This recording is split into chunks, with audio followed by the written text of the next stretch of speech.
हैदराबाद केरल में मजदूरी नहीं कर रहा है। 1.25 करोड़ मजदूर किशनगंज, पूर्णिया, अररिया, कटिहार, सुपौल के बच्चे बाहर में काम करते हैं। जब कोरोना आया था तो 3 दिन के बाद बिहार के मजदूर के पास खाना नहीं था।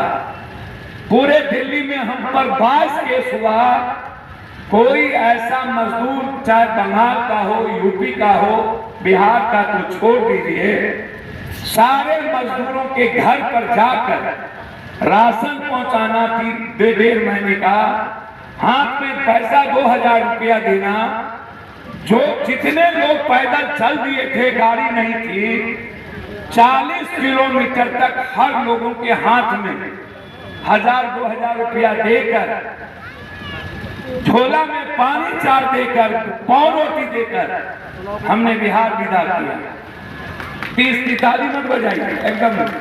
कोई ऐसा व्यक्ति, एमएलए एमपी का मतलब क्या होता है? सिर्फ वोट पे 500 रुपया खर्च करना। एमएलए एमपी का क्या मतलब होता है?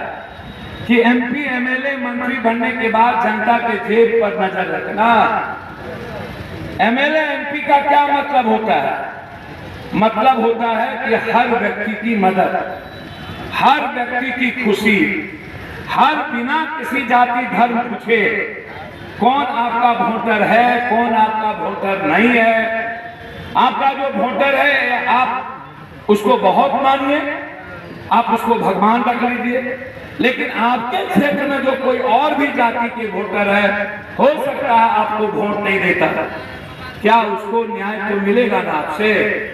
नहीं दीजिए। राजनीति उसके साथ ना हो, लेकिन जब कोई बच्चा बीमार हो, जब कोई माँ बीमार हो, जब कोई पिता बीमार हो, जब किसी के घर में शादी के लिए दुख हो, श्राद्ध में दुख हो, जब आर्थिक रूप से संकट में हो कोई परिवार, तो वहां राजनीति नहीं की जाती। वहां सिर्फ इंसानियत देखा जाता है, वहां सिर्फ इंसान के लिए जिया जाता है।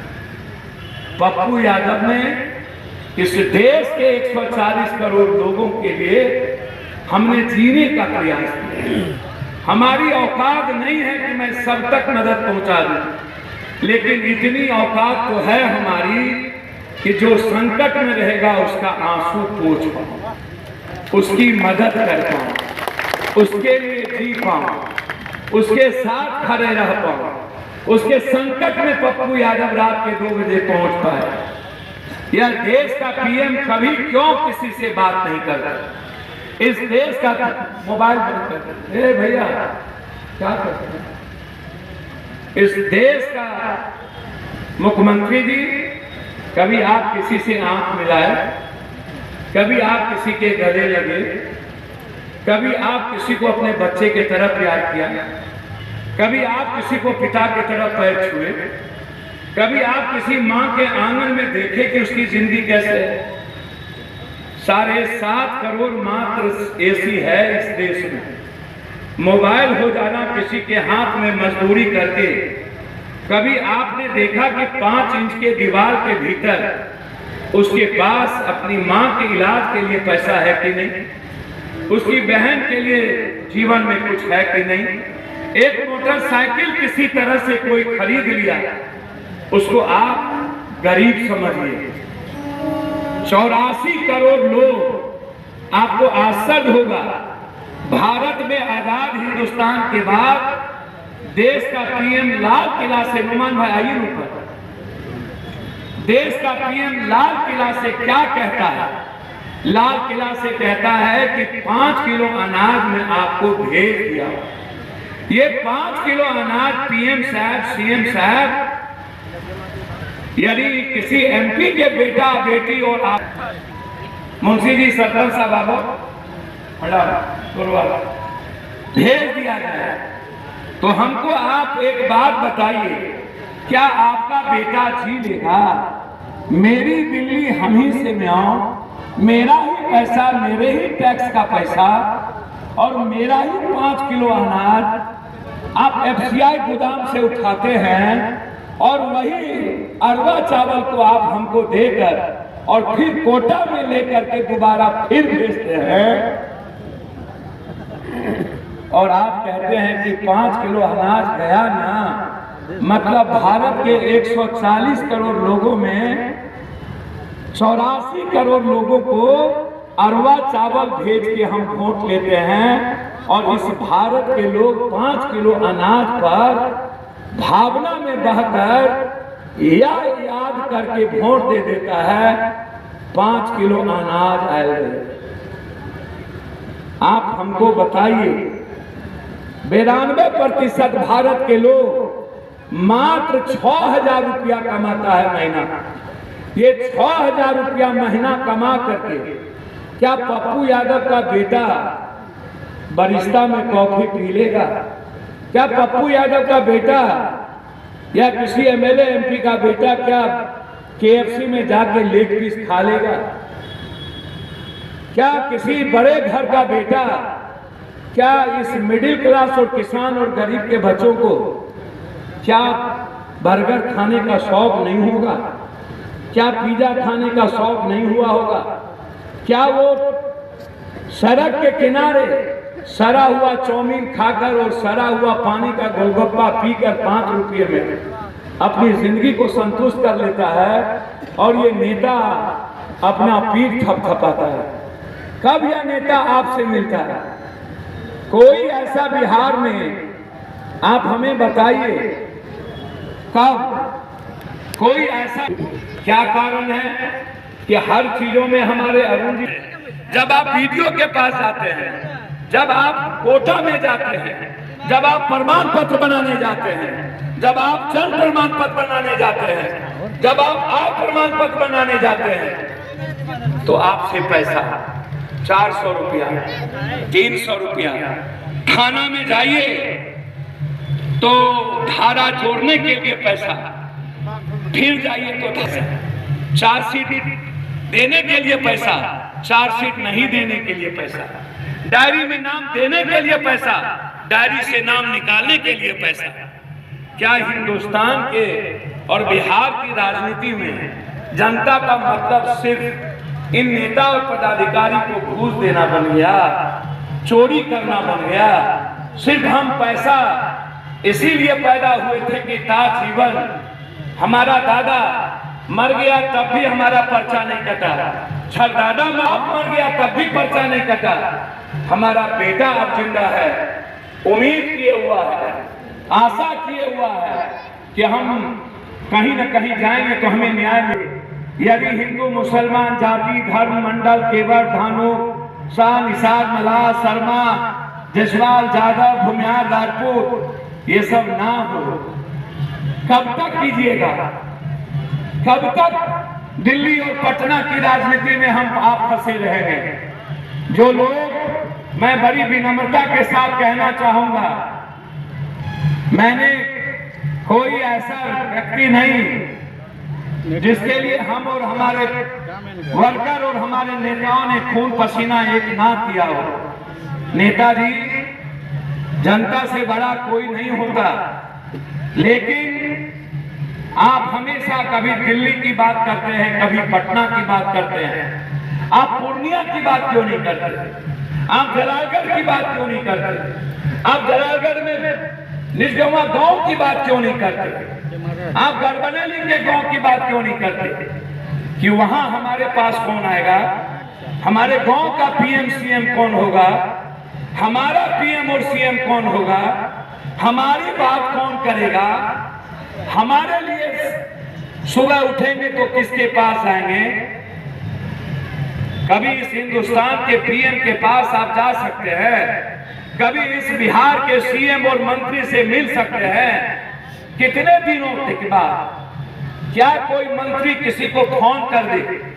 एक वीडियो को जलालगढ़ में प्रमुख साहब जात पात कर लेते हैं, वो प्रमुख यहाँ बैठे हैं, इनके प्रमुख साहब जात पात में फंस जाते हैं, लेकिन जब इनके जलालगढ़ में वीडियो को हटाने की बारी आई, सुधीर बाबू प्रणाम सबको, जब हटाने की बारी आई तो आश्चर्य होगा, पप्पू यादव को जलालगढ़ से ऊपर तक लड़ना पड़ा।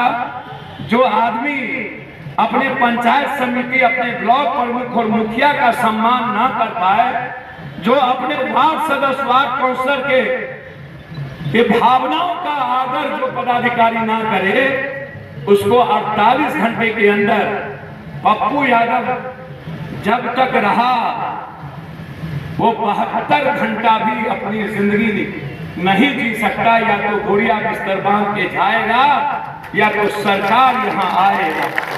है किसी की औकात इस हिंदुस्तान में? है कोई देश का ऐसा पदाधिकारी? नीतीश कुमार जी भी फोन करते हैं, मैं भी फोन करता हूं। वो मुख्यमंत्री हैं, नीतीश जी और पीएम साहब आप होंगे प्रधानमंत्री।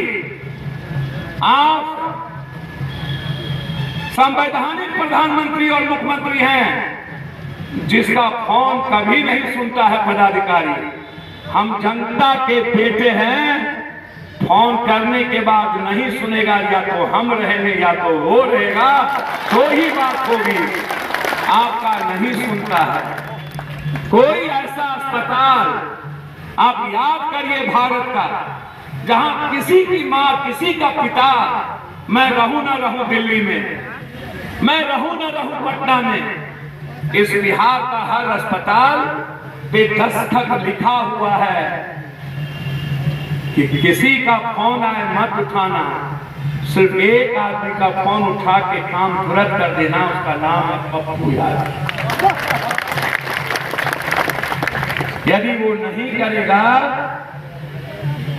तो पप्पू यादव 12 घंटे के अंदर 7 लाख ले लो। हमको जेल क्यों भेजा कोरोना में? हमने क्या गुनाह किया था? 3 महीना पहले कोरोना में हम दिल्ली में घूम बांटे और दूसरा कोरोना में हम पटना आए। पटना में कोई अस्पताल बिहार का नहीं है जहां नहीं गए। 7 लाख, 10 लाख, 12 लाख, 6 लाख, 3 लाख का पुर्जी, 46 लाख लोग मरे। सारा लाश पप्पू यादव अकेले उठाया। माँ ने बेटा का लाश छोड़ दिया, बच्चे ने ले। बाप ने माँ का लाश छोड़ दिया, पप्पू ने उठाया। मेरे मुंह में ग्लव्स नहीं थी। हमने कहा पॉजिटिव जिंदगी जियो, सिर्फ इंसान के लिए जियो।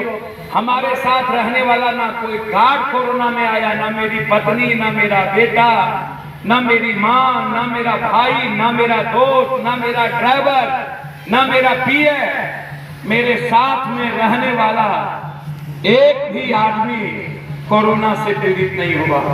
और हम 3 महीना बिहार के सड़कों पर रहे। एक भी अस्पताल में किसी को ज्यादा पैसा नहीं लगने दिए। हर नेता के घर से 50-60 हमने एम्बुलेंस निकाला। हर नेता के अस्पताल में जाकर के गरीबों का इलाज मैंने कम पे करवाया। नतीजा क्या हुआ? क्या ये जिम्मेदारी सारे एमएलए एमपी की नहीं थी? ये ढोल बंद करवा दीजिए, ढोल बंद करवा दीजिए। क्या ये जिम्मेदारी नहीं थी? आप हमको बताइए ना। जब हम 3 ट्रेन लेकर के कोटा गए थे और बिहार के सारे बेटी और बेटा को लेकर के ट्रेन से हम आए, सब लोगों ने कहा कि पप्पू यादव कैसे होगा। पूरा बिहार का माँ बाप सोशल मीडिया पर पप्पू यादव मेरे बच्चों को ला दीजिए। मैंने मुख्यमंत्री प्रधानमंत्री से 10 बार हमने बातचीत की होगी कि प्लीज बिहार, सारे राज्य के बच्चे आ गए हैं कोटा से, प्लीज मेरे बिहार के बच्चों को आप ला दीजिए। लिखा था जस्टिस पप्पू। जब हम समाप्त हो गए थे, शरीर में ब्लड नहीं था, पटना के बार में डॉक्टर ने जवाब दे दिया कि नहीं बचेंगे। हमने कहा चिंता छोड़ दीजिए, जब तक बार है खाना हम पहुंचाएंगे, दफन हो जाएगा, हो जाएंगे। कहाँ कुछ हुआ? ब्लड चेंज हुआ बीएल कपूर में, हमारे पर्स निकाले गए, कहाँ कुछ हुआ? कब होगा?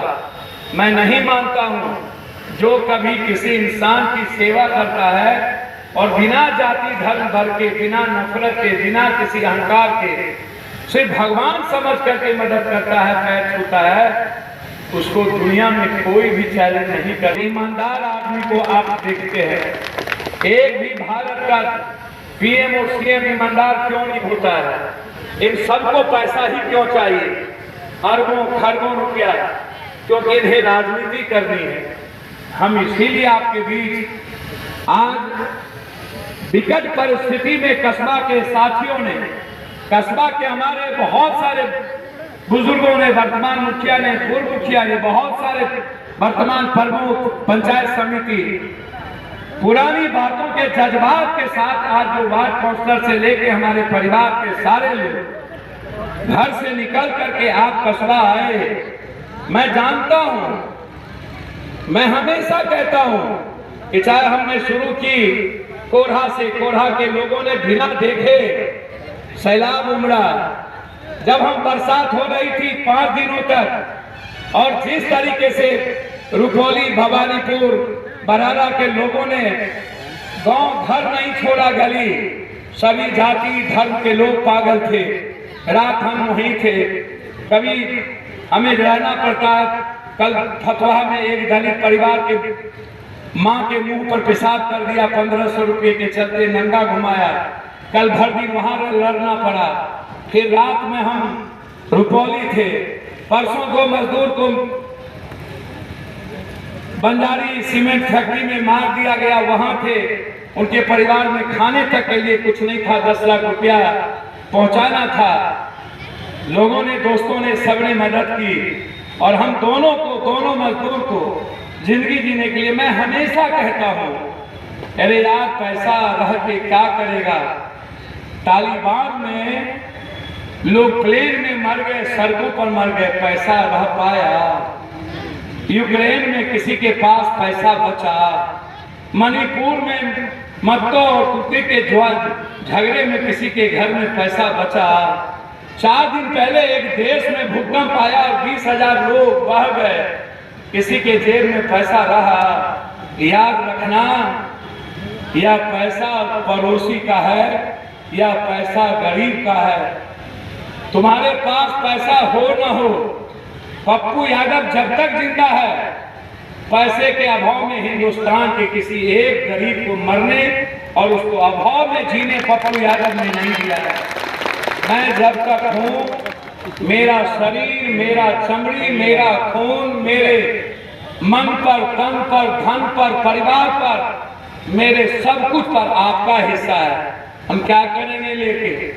हमारी माँ कभी कभी कहती है, मेरा ननिहाल बगल में थोड़ा, कि तू तो सभ्य बेच देगी, थोड़ा कुछो मतलब नहीं छोड़। हम माँ से कहते हैं हमेशा कि याद रखिएगा माँ, इंसान है तो भगवान है, इंसान नहीं जिंदा है तो भगवान भी नहीं है। इंसान के लिए जीने की आदत कोई तो डालेगा। और हमने कभी राजनीति नहीं की, हमको कभी राजनीति नहीं आई, हमें कभी दोगलई नहीं आई।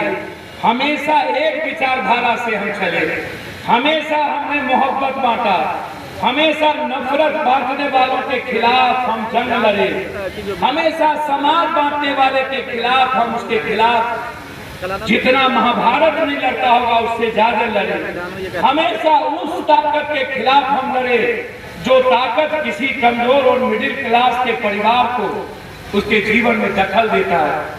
हमेशा अपराधी माफिया को चैलेंज किया हम इस बिहार में। कभी मुजफ्फरपुर बंद करो, कभी कटिहार में गोली चली, 12-6 लोग, 3 लोग, 4 लोग मर गए, वहां जाओ। कभी डालमिया नगर में बचाओ, कभी राजीव नगर में, पाली नगर बचाओ, कभी कहीं बचाओ। हर शहर को बचाने जो लोग आज बड़ी बड़ी बात करते हैं वो लोग कहां थे 4.5 साल तक? हर लड़ाई को अकेला पप्पू यादव लड़ा। हर घटना को आप याद करिए। या पूर्णिया को हम दुनिया का नंबर 1 बनाना चाहते हैं। इस पूर्णिया से ही पीएम की आवाज उठनी चाहिए।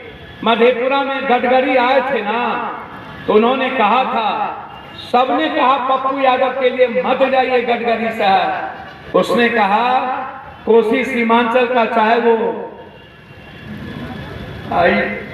कटिहार से महानंदा बेसिन हो या एनएच, चाहे आज ये 4 लेन हो, चाहे आज विजय घाट का 4 लेन हो, ये सब कुछ पप्पू यादव ने लड़ा। मंच पर बोला, विजेंद्र और मंत्री भाग गए, सुशील मोदी हेलीकॉप्टर से नहीं उतरे, गडकरी का वो स्पीच सुनिएगा, कहा कि मैंने दुनिया में पप्पू यादव जैसा सेवक आज तक नहीं देखा कि यह सिर्फ अपनी कभी बात नहीं की, सिर्फ बिहार और कोसी सीमांचल की बात करता है। कौन बात करता है? बाढ़ आता है तो ये लोग कहाँ हो जाते हैं, कहाँ? चिमकी बुखार आता है तो कहाँ जाते हैं? आप हर संकट, इसीलिए मैं आज कस्बा में आया हूँ, कस्बा जलालगढ़ के मैं एक एक लोगों से, यदि आपको पप्पू यादव पर भरोसा हो, लगे कि पप्पू यादव आपके आंगन का खुशबू है, आपने पप्पू यादव को पैदा किया है, पप्पू यादव आपका अपना है, आपका खून है, पप्पू यादव के आने के बाद हर गरीबों की जिंदगी मुस्कुराएगा, पप्पू यादव के आने के बाद हर किसान अपनी बात रख पाएगा, पप्पू यादव के आने के बाद हर युवा, हर छात्र अपनी लड़ाई मजबूती से लड़ पाएगा, चाहे कॉलेज की बात हो, चाहे स्कूल की बात हो। पप्पू यादव के आने के बाद बेटी और मां सुरक्षित होती है बिहार में। इसीलिए हम कस्बा में आपके बीच आए हैं। हमारी लड़ाई पूर्णिया को पटना के ऊपर लाने की है। मेरी लड़ाई पूर्णिया को राजधानी, उपराजधानी, पूर्णिया को हाईकोर्ट बेंच, मेरी लड़ाई कुर्सेला से रुपौली, भवानीपुर, बरहारा होते हुए, बिहारीगंज होते हुए, मुरलीगंज होते हुए भीमनगर, वीरपुर को रेलवे से जोड़ने की है, जिसका उद्घाटन शिलान्यास पप्पू और रामविलास पासवान हम दोनों मिलकर किए और फिर उसको डाल दिया गया। मेरी लड़ाई कटिहार जूट मिल की है। मेरी लड़ाई आपके इलाके की मक्का के सवाल को लेकर के है। हम 2 फैक्ट्री ले आए तो कस्बा के लोगों को कहीं जाने की जरूरत नहीं पड़ेगी।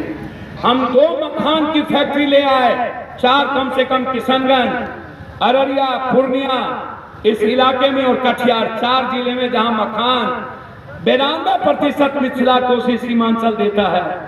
दूध डेनमार्क से ज्यादा कोसी सीमांचल मिथिला देता है।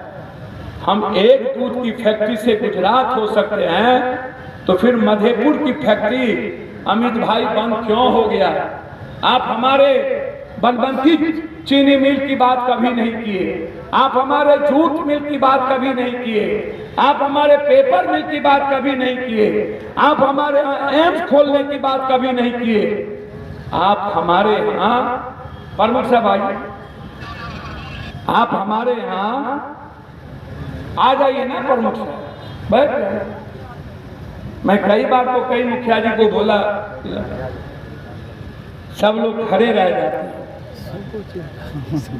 इसीलिए मैं आप सब से कहने आया हूं, पप्पू यादव की लड़ाई आपकी है, पप्पू यादव की लड़ाई आपकी है, पप्पू यादव की लड़ाई आपकी है कि आपके आने वाले बच्चे बाहर कमाने नहीं जाए, आपके बच्चे आपके पूर्णिया में काम मिले, आपको कोई सीओ वीडियो तंग ना कर पाए।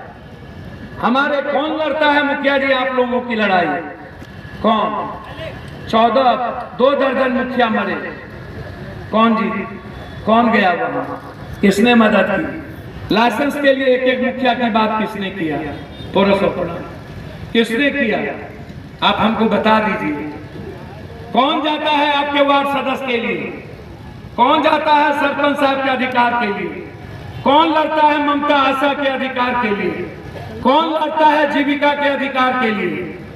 कौन लड़ता है पेंशन, निःशक्त पेंशन, विधवा पेंशन, वृद्धा पेंशन?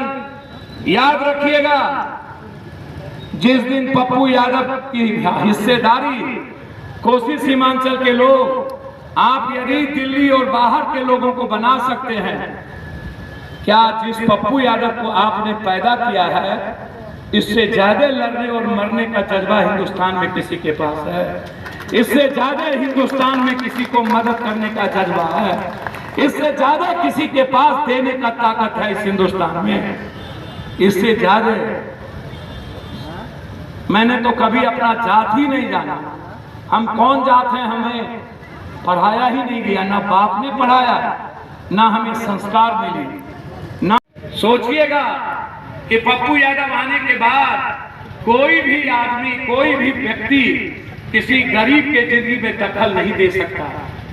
आपका रुपया आपके जेब में होगा, आपके घर पर हम जाते थे, आपके ब्लॉक में हम जाते थे। अर्जुन भवन आने की जरूरत बहुत कम लोगों को पड़ती थी, और अब कहां ढूंढते हैं, कहां मिलता है। इसीलिए हम आपके पास आ जाए, हम यह कहने आए कि हम कस्बा बेटे के तरह थे। क्या मैं अपने को कस्बा विधानसभा का बेटा समझने का लायक हूं या नहीं, मैं ये पूछने आपसे आया हूं। क्या मैं कस्बा के भाई के लायक हूं? क्या मैं कस्बा, क्या अपने बेटे को मैं चाहता हूं दिल्ली, पटना, पूर्णिया की धरती बने, आपको दिल्ली पटना ना देखना पड़े, दिल्ली का पीएम और सीएम पूर्णिया के गांव को देखे, ये मैं चाहता हूं। हम चाहते हैं मुख्यमंत्री की आंख खुले तो पूछे पूर्णिया में सब ठीक है ना। हम चाहते हैं प्रधानमंत्री का आंख खुले तो पूछे पप्पू का पूर्णिया ठीक है ना। यही नाम है पप्पू, इसी नाम को आपने पैदा किया है। दिल्ली कोई हो, इस देश का पीएम और सीएम पूर्णिया ही आवाज देगा। पूर्णिया का बेटा पूरे भारत का आवाज है। आप पूर्णिया की आवाज नहीं पैदा करते हैं। दुनिया में सबसे ज्यादा अवार्ड पप्पू यादव को सिर्फ पूरे भारत के आवाम के लिए, मुल्क के लिए बोलने को मिला था। सबसे ज्यादा अवार्ड, सबसे ज्यादा डिबेट पप्पू यादव का, सबसे ज्यादा क्वेश्चन पप्पू यादव का। भारत में ऐसा कोई एमपी 4 बार अवार्डेड नहीं हुआ। ये पूर्णिया की जनता ने ये ताकत दी। इसीलिए हम आए हैं आपसे कहने, गठबंधन कोई हम आश्चर्य होता है। 3 बार आपने हमको इंडिपेंडेंट चुनाव जिताया, कभी भी आपने हमसे नहीं पूछा गठबंधन पूर्णिया की जनता से बड़ा मालिक कौन और गठबंधन कौन, पूर्णिया के जाति धर्म मजहब से बड़ा गठबंधन कौन। पप्पू यादव से क्या परेशानी होती है सबको, क्यों डरते हैं? क्योंकि मैं दलाली नहीं करता हूं। आज मैं दोगलई करूंगा, अगला 25 में सीएम हो जाएंगे, देखिएगा आप लोग। कई बार हमसे दोगलई करने का मौका मिला था, हमने नहीं किया। अगले बार हम पूर्णिया लड़ना चाहते थे, लोगों ने कहा कि मैडम रंजीत जी कांग्रेस से लड़ रही है सुपौल, और ये सीट कांग्रेस को मिल गया, इसीलिए आप क्या कीजिएगा। धर्म संकट के चलते हमको पूर्णिया छोड़ना पड़ा, हमें मधेपुरा जाना पड़ा, सिर्फ धर्म संकट के कारण। हमेशा कांग्रेस की लड़ाई अकेला पप्पू यादव लड़ी। जब भी सदन में आवाज हुआ, आज 4600 किलोमीटर राहुल गांधी ना चले होते, आज एक लंबी लकीर ना खींची जाती। ये नेता सीखते क्यों नहीं है? सोचिए, एक बार 4000 किलोमीटर से ऊपर चल के वो इतिहास बना सकता है जो पप्पू यादव कितना हजार चल चुका हो, लाख से ऊपर या कम नहीं। उसके बारे में कभी घर में सोचिएगा। हर छोटे से बच्चे भी मेरे लिए भगवान की तरह, मेरा हाथ जुड़ा हुआ रहता है आपके पास। इसीलिए यदि आपको लगे कि पप्पू यादव चाहे कुछ भी हो जाए, पूर्णिया का पीएम और सीएम मेरा बेटा है, यदि इस विश्वास के साथ आप यदि हमको ताकत देंगे तो हम मंच से भी कहेंगे आप हाथ उठाइए, और नीचे से भी कहेंगे जोर से। क्या ये आशीर्वाद पप्पू यादव को आपका जोर से मां बहन आशीर्वाद है बेटा पर इन्हें जोर से हाथ उठेगा, ताली बजवा तब ना आशीर्वाद है। हम इसीलिए आए हैं। यदि पूर्ण कस्बा गढ़बरेली जलालगढ़ की जनता आज से 5 महीना आप हमको दीजिए, 5 साल पप्पू यादव आपके दरवाजे को देगा, आपको